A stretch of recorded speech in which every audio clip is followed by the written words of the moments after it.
বিসমিল্লাহির রহমানির রহিম। আসসালামু আলাইকুম। সুপ্রিয় ছাত্রছাত্রীবৃন্দ, সরকারি হরেঙ্গা কলেজে আয়োজিত আজকের এই business communication and report writing ক্লাসে তোমাদের স্বাগত জানাই। আজকে আমরা আলোচনা করব receiving and dispatching and filing industrial and business document and office papers. এখানে থাকবে যে meaning of record, function of a record management, types of correspondence, opening mail, internal delivery, email, fax, outgoing report, preparing letter of dispatch, messenger dispatch book, delivery of mail, objective of filing, advantage of filing, steps in instituting a filing system, এইগুলো নিয়ে আমরা কথা বলব। প্রথমে আমরা কথা বলবো যে meaning of record. The term record refers to any written matter or document prepared for possible future use. It may take the form of a letter, notice, circular, invoice, voucher, picture, chart, diagram, report, return or statement, register, books of accounts, even tabs and microfilm. Then আমরা জানবো যে objectives and or purpose of the record management, and the 7টা objectives আছে. To keep an orderly account of progress, to facilitate preparation of statement regarding the current business position. Third হচ্ছে the to facilitate comparison. Fourth হচ্ছে to detect inefficiency and wastage of resource. Fifth হচ্ছে legal formalities. Sixth হচ্ছে to establish the genuineness of facts in dispute. Seventh হচ্ছে to ensure availability of information, speedy and informed. আর function of a record management, function আছে 5টা। এটা হচ্ছে creation of record, storage of record, retrieve of record, utilization of records এবং disposition stage. আর নথি ব্যবস্থাপনা যে প্রিন্সিপাল অফ রেকর্ড ম্যানেজমেন্ট, যে প্রিন্সিপালস আছে 9টা প্রিন্সিপালস আছে।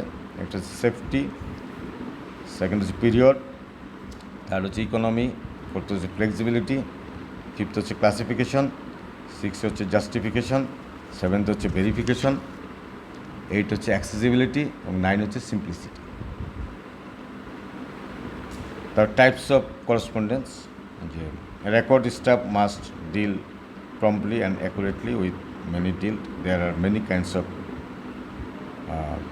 communication: mail, by hand, by telex, fax or electronic mail. Also is the correspondence. তারপরে inward correspondence register and mail folder, এখানে থাকবে serial number, date of the letter was receive, from whom the letter was received, reference given by the writer of the letter, subject of the letter. তারপরে mail continuing valuable, এখানে থাকবে যেটা register should be maintain. তারপরে serial number, date receive, name of the person sending remittance, তারপরে amount, bank short code, cheque number, name of the signature of আর opening remittance. Fax electronic mail দিয়েও কী হয়, communication হয়। তারপরে preparing letter of the dispatch, আর ডিসপ্যাচের জন্য যদি যাইতে চায় তাহলে every letter living the records of আর must put the full address and reference number. আর আউটওয়ার্ড করেসপন্ডেন্স রেজিস্টার যেটা, সেটাতে 7টা জিনিস থাকবে। ফার্স্ট হচ্ছে সিরিয়াল নাম্বার, সেকেন্ড হচ্ছে date letter received for a dispatch, third হচ্ছে ডেট ডিসপ্যাচ, ফোর্থ হচ্ছে subject of the letter, fifth হচ্ছে reference number of the letter, six হচ্ছে name of the addresses of the letter, seven হচ্ছে mode of the dispatch. আর messenger যে dispatch book, letter to be delivered by hand or recorded in the messenger's dispatch book, the following details will be entered. First হচ্ছে date letter dispatch, second হচ্ছে reference number of the letter, third হচ্ছে messenger name, fourth হচ্ছে where sent, fifth হচ্ছে name and signature of the receiving officer and team. তারপর meaning of filing office records have to be preserved for the present and future reference. Filing refers to the system of keeping record in proper order. Filing provides a means of preserving records of business transaction. Objectives of filing আছে পাঁচটা। এক নম্বর হচ্ছে to arrange records properly, to store records safely, to make record readily available, fourth হচ্ছে saving, fifth হচ্ছে to increase efficiency. আর advantage of filing হচ্ছে 9টা advantage আছে। একটা হচ্ছে প্রোটেকশন, সেকেন্ড হচ্ছে রিড রেফারেন্স, থার্ড হচ্ছে প্ল্যানিং, ফোর্থ হচ্ছে বেটার কন্ট্রোল, ফিফথ হচ্ছে follow up for sales, sixth হচ্ছে বেসিস ফর এভিডেন্স, সেভেন্থ হচ্ছে প্রম্পট করসপন্ডেন্স, এইট হচ্ছে ইনক্রিজ এফিসিয়েন্সি, 9 হচ্ছে review of progress and comparison. আর এসেনশিয়াল ক্যারেক্টারিস্টিক্স যেটা আছে ফাইলিং সিস্টেমে 10টা ক্যারেক্টারিস্টিক্স আছে। তার প্রথমটি হচ্ছে compactness, accessibility, economy, simplicity, elasticity, easy location, cross reference, retention, classification এবং আউটগাইডস।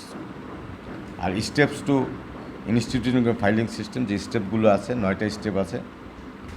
একটা হচ্ছে লিসেনিং অফ ডকুমেন্ট, থার্ড হচ্ছে বা ফার্স্ট হচ্ছে লিস্টিং, এক নম্বরে লিস্ট করতে হবে।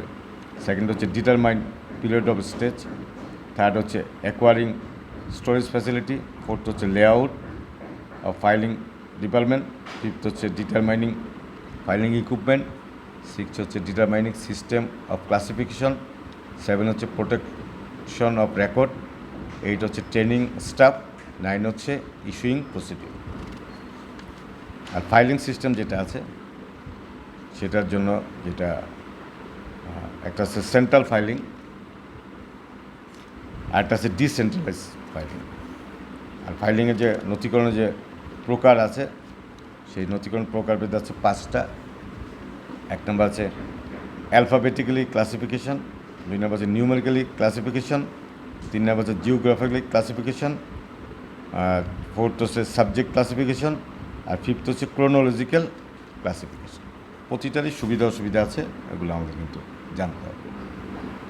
আর ফ্যাক্টরস অফ সিলেক্টিং ক্লাসিফিকেশনের ক্ষেত্রে 6টা জিনিস মাথায় রাখতে হবে, যে convenience, size, simplicity, expansion, speed of reference এবং অ্যাকুরেসি। আর মেথড অফ ফাইলিং যেটা আছে, কনভেনশনাল মেথডে আছে matter holder, bound book, spike or pillar file, concertina file, box file, pigeon hole R press copy book. আর মডার্ন ফাইলিং আছে horizontal filing, যেখানে আছে flat size, arch lever file. তারপর আছে ভার্টিক্যাল ফাইলিং আছে folder, cabinet, suspension filing, lateral filing. আর open shelf filing আছে একটা, ভিজিবল কার্ড ফাইলিং আছে একটা, আর একটা আছে রোটারি কার্ড ফাইলিং, আর একটা মোটরাইজ ফাইলিং। তাহলে এই যে ফাইলিংয়ের যে পদ্ধতি, এগুলো যেটা যেখানে চলবে সেটা কী করতে হবে, ওই জায়গায় ব্যবহার করতে হবে। তবে বর্তমান যে বিজনেসের যে জটিল অবস্থা, সেখানে কিন্তু যে মোটরাইজ যে ফাইলিং আছে, অর্থাৎ যেখানে কি যেই ইলেকট্রিক্যালি অপারেটেড করা যায় কনসোল করে, সেখানে এই কনসোল ব্যবহার করে electrically operator sitting at a desk can get view of the relevant file by processing the button.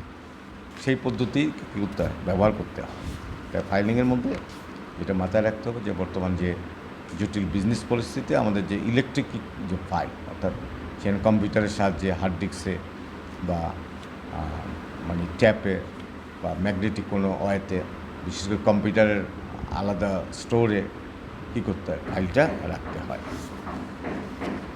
আর এমনভাবে আমাদের এটা করতে হবে যাতে আমরা সহজে খুঁজে পাই।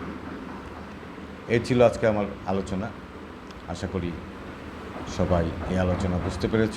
আর এটা কিন্তু টোটাল পেপারটা তোমার কিন্তু ইংলিশে লিখতে হবে, এটা কিন্তু মাথায় রাখতে হবে যে এখানে কিন্তু তুমি বাংলা টার্ম আমি তোমাদের বোঝার জন্য দুটো যেটা বলেছি, কিন্তু পুরো পেপারটা কিন্তু ইংলিশে উত্তর করতে হবে। ওইভাবে প্রস্তুতি নাও, এবং আমি একটা এক্সাম টিপস দিয়ে দিব, তারপর ভিত্তি করে প্রস্তুতি শেষ করো। আজকের ক্লাস এখানেই শেষ করছি। সবাই ভালো থাকো। আসসালামু আলাইকুম।